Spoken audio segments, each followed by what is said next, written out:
اصول کافی کتاب الایمان والکفر باب الخوف والرجاء حدیث نمبر 9 عن حمزة بن حمران قال سمعت ابا عبداللہ علیہ السلام یقول حمزہ ابن حمران کہتے ہیں کہ میں نے امام جعفر صادق علیہ السلام سے سنا کہ امام فرما رہے تھے ان مما حفظ من خطب النبی صلی اللہ علیہ وآلہ وسلم انہ قال، امام فرما رہے تھے کہ نبی صلی اللہ علیہ وآلہ وسلم کے خطبات میں سے جو چیزیں محفوظ کر دی گئی ہیں، یعنی جو ہمارے پاس مثلاً موجود ہیں، ان میں سے ایک یہ ہے کہ اللہ کے نبی نے فرمایا یا ایہا الناس، اے لوگو، ان لکم معالم، بے شک کچھ علامات ہیں تمہارے لیے۔ علامت آپ یوں سمجھیں کہ آپ جیسے سڑک پر سفر کر رہے ہوتے ہیں تو ڈرائیور کی رہنمائی کے لیے علامتیں لگی ہوتی ہیں، سپیڈ کتنی رکھنی ہے کتنی نہیں رکھنی، آگے موڑ آ رہا ہے آگے پل آ رہی ہے، تو علامات ہوتی ہیں، فلان شہر اتنے فاصلے پہ رہ گیا ہے، فلان شہر جانا ہے تو اس طرف مڑنا ہے چوک سے۔ انہیں یہ مثال دی ہے میں نے، ان کو کہتے ہیں علامات، یعنی تم نے بھی جو دنیا میں زندگی گزارنی ہے تمہارے لیے علامات بتا دی گئی ہیں۔ فَانْتَهُوا إِلَى مَعَالِمِكُمْ، پس جو تمہارے لیے علامتیں بتائی گئی ہیں ان کی طرف جاؤ۔ وَإِنَّ لَكُمْ نِهَایَةً فَانْتَهُوا إِلَى نِهَایَتِكُمْ، اور تمہارے لیے یعنی تم میں سے ہر ایک کے لیے ایک نہایت ہے، ایک انتہا ہے، پس اپنی نہایت کی طرف جاؤ، یعنی جو تمہاری منزل مقرر کی گئی ہے اس منزل کی طرف جاؤ، یعنی ادھر جانے کی کوشش کرو۔ علامتوں کے ذریعے انسان کہاں پہنچتا ہے؟ منزل پر پہنچتا ہے۔ تو اللہ نے تمہیں علامات بتا دی ہیں، راستے کی رہنمائی کر دی ہے، تمہاری منزل بتا دی ہے، اس منزل کی طرف جاؤ۔ کون پہنچے گا اس منزل پر؟ یہ ذہن میں رہے، ہم کون سا باب پڑھ رہے ہیں؟ باب الخوف والرجاء، اللہ کا خوف اور اللہ کی امید، اللہ سے امید رکھنا رحمت کی۔ کون اپنی منزل پر پہنچے گا کامیابی کے ساتھ؟ کیا صفت اس میں ہونی چاہیے؟ یہ بہترین یعنی ایسی باتیں کہ جو انسان کو یہاں کے علاوہ، اہل بیت اطہار کے علاوہ کہیں سے نہیں ملتی۔ الا ان المؤمن یعمل بین مخافتین، آگاہ ہو جاؤ، یہ الا ہوتا ہے سننے والے کو متوجہ کرنے کے لیے، ہوشیار کرنے کے لیے کہ بات کو توجہ سے سنیں۔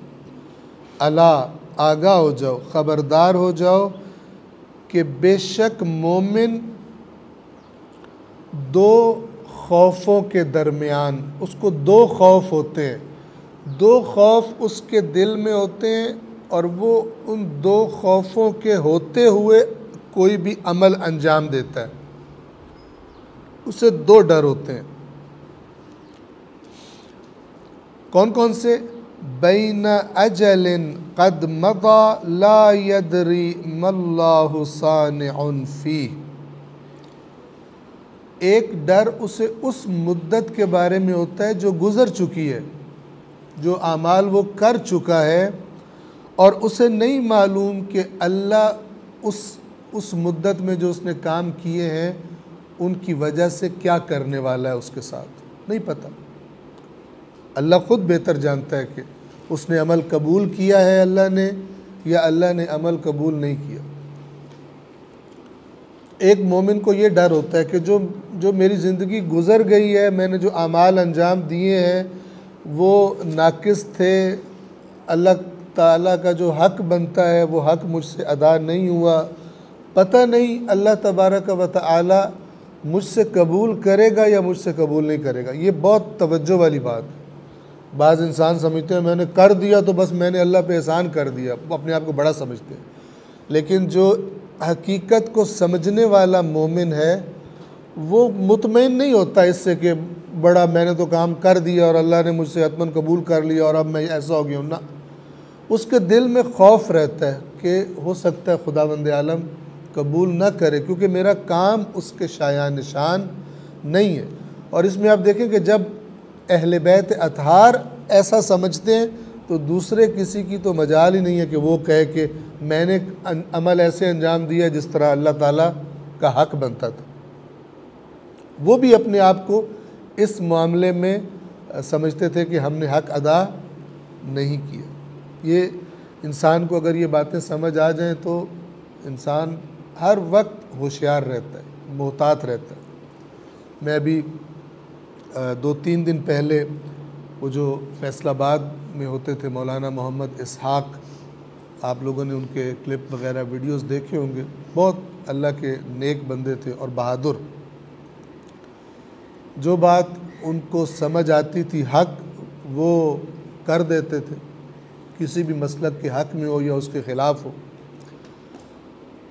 تو وہ اپنی ایک ویڈیو کلپ میں کسی نے سوال کیا تھا شیعوں کی احادیث کے بارے میں، تو وہ کہہ رہے تھے کہ بہت کچھ مشترک ہے شیعہ اور اہل سنت کے درمیان، بہت کچھ مشترک ہے، اتنا کہ شاید عام انسان سوچ بھی نہ سکتا ہو کہ اتنی چیزیں مشترک ہیں شیعہ اور اہل سنت کے درمیان، اس لیے کہ جو باتیں بیان کی جاتی ہیں وہ صرف اختلاف والی بیان کی جاتی ہیں۔ مشترک باتیں یہ بتا کر کے اہل سنت میں بھی یوں ہی ہے، شیعہ میں بھی یوں ہی ہے، بیان نہیں کی جاتی۔ تو اس ضمن میں وہ کہہ رہے تھے، اس کا نام لے رہے تھے کہ جو شیعوں کی کتاب ہے الکافی، اس کے اندر کتاب الایمان والکفر ہے اور اس کے اندر باب الخوف والرجاء ہے۔ توجہ کریں، کتاب الایمان والکفر کے اندر، یہ باب الخوف والرجاء میرے زبان سے نکل گیا، کتاب الایمان والکفر کے اندر وہ فرما رہے تھے کہ وہاں پر آپ کو ایسی بہترین باتیں ملیں گی کہ جو حتیٰ کہ اہل سنت کی کتابوں میں بھی آپ کے پاس نہیں، یعنی اہل بیت اطہار کے فرامین کی وہ یوں تعریف کر رہا اور حق کہہ رہا تھا۔ یہ روایات مثلاً آپ کو پوری دنیا میں کہیں بھی آپ کو اس طرح بہترین نکات نہیں ملیں گے، لیکن افسوس کہ ان حدیثوں کا پڑھا جانا، ان کا بیان کیا جانا یہ رائج بھی نہیں ہے اور ہماری بالعموم مجالس کا ماحول بھی نہیں۔ ہاں ہاں ہو داد اور یہ بولو اور وہ بولو اور اس قسم کی چیزوں کا ماحول ہے، اس طرح کی باتوں کو سیکھنے سکھانے کا ماحول ہی نہیں ہے، عوام کا مزاج ہی خراب کر دیا گیا۔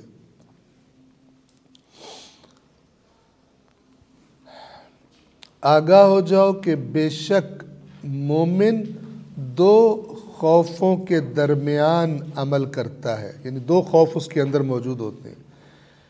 ایک اس مدت کے بارے میں کہ جو گزر چکی ہے اور اسے نہیں معلوم کہ اللہ کیا کرنے والا ہے، اس گزشتہ اس کی زندگی کے بارے میں اس کے ساتھ کیا کرنے والا ہے۔ وَبَيْنَ أَجَلٍ قَدْ بَقِيَ لَا يَدْرِي مَا اللَّهُ قَادٍ فِيهِ، اور دوسرا خوف کیا ہے کہ وہ مدت کہ جو اس کی زندگی کی باقی رہ گئی ہے اور اس کو نہیں معلوم کہ اللہ اس کے بارے میں کیا فیصلہ کرنے والا ہے، کون سی مصیبتیں اس پر آنے والی ہیں، کون سی آزمائشیں اس پر آنے والی ہیں، کتنی باقی رہ گئی ہے، اللہ نے کیا اس کی مثلا گزشتہ زندگی کو دیکھ کر اس کی آئندہ زندگی کے بارے میں کیا توفیقات دینے والا ہے، کون سی توفیقات اس سے چھین لے گا، اللہ واپس لے لے گا، اسے نہیں پتہ۔ یہ دو ڈر ہوتے ہیں۔ اب آپ دیکھیں، گزشتہ کے بارے میں بھی اسے خوف خدا قبول کرتا یا نہیں کرتا، تو کیا محتاط رہے گا کہ نہیں رہے گا؟ جتنا بھی نیکیاں کی ہیں گزشتہ زندگی میں، تکبر کا شکار نہیں ہوگا، ایسا احساس نہیں ہوگا میں نے بڑا کوئی احسان کر دیا اللہ پر اور دین پر اور رسول پر۔ آئندہ زندگی جو آنے والی ہے پتہ نہیں میری عاقبت کیسی ہوتی ہے، خدا نہ خواستہ شیطان مجھے بھٹکا نہ دے، مثلا اللہ تعالیٰ میری توفیقات چھین نہ لے، اسے نہیں پتہ، مستقبل کا اسے نہیں پتہ۔ جیسے قرآن مجید فرماتا ہے، اللہ تعالیٰ فرماتا ہے کہ کسی انسان کو نہیں معلوم کل وہ کیا کمائی کرے گا، کل کیا کام کرے گا۔ تو مومن ان دو خوفوں کے درمیان عمل کرتا ہے۔ اب اس کا عمل کیسا ہوگا؟ ماضی سے بہتر کرنے کی کوشش کرے گا، ٹھیک ہے، ایسا عمل کرنے کی کوشش کرے گا جو اللہ قبول فرمائے، قبولیت کا باعث بنے، پوری محنت کرے گا تاکہ اس کو مزید توفیقات ملے آئندہ کے لیے۔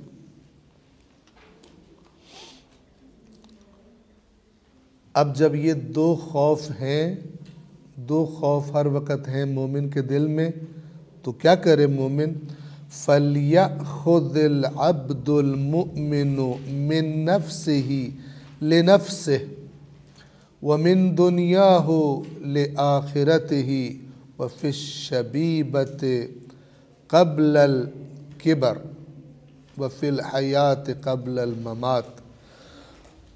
پس مومن کو چاہیے، عبد مومن بندے کو چاہیے کہ وہ اپنے نفس سے اپنے نفس کے فائدے والے کام لے لے۔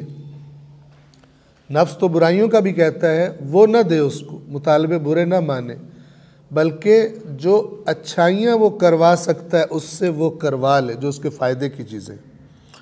اور مومن کو چاہیے کہ اپنی دنیا سے اپنی آخرت کے لیے لے لے، توشہ آخرت لے لے، زاد راہ لے لے۔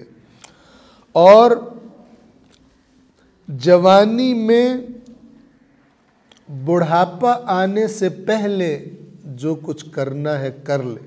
جب انسان کا بدن کمزور ہو جاتا ہے، نہ پھر انسان زیادہ سخت کام کر سکتا ہے، نہ زیادہ سخت عبادت کر سکتا ہے، وہ پھر انسان ڈھل رہا ہوتا ہے اس عمر میں۔ جو جوانی میں اس نے محنت کر لی، اچھائیاں کر لی، صفات، اچھی صفات اپنے اندر پیدا کر لی، وہ پھر بڑھاپے میں بھی رہتی ہیں۔ لیکن اگر انسان بوڑھا ہو جائے اور کہ اب میں تبدیل ہوں، تو پھر تبدیلی اس کے لیے مشکل ہو جاتی ہے، چونکہ شخصیت، عادات پکی پختہ ہو گئی ہوتی ہیں۔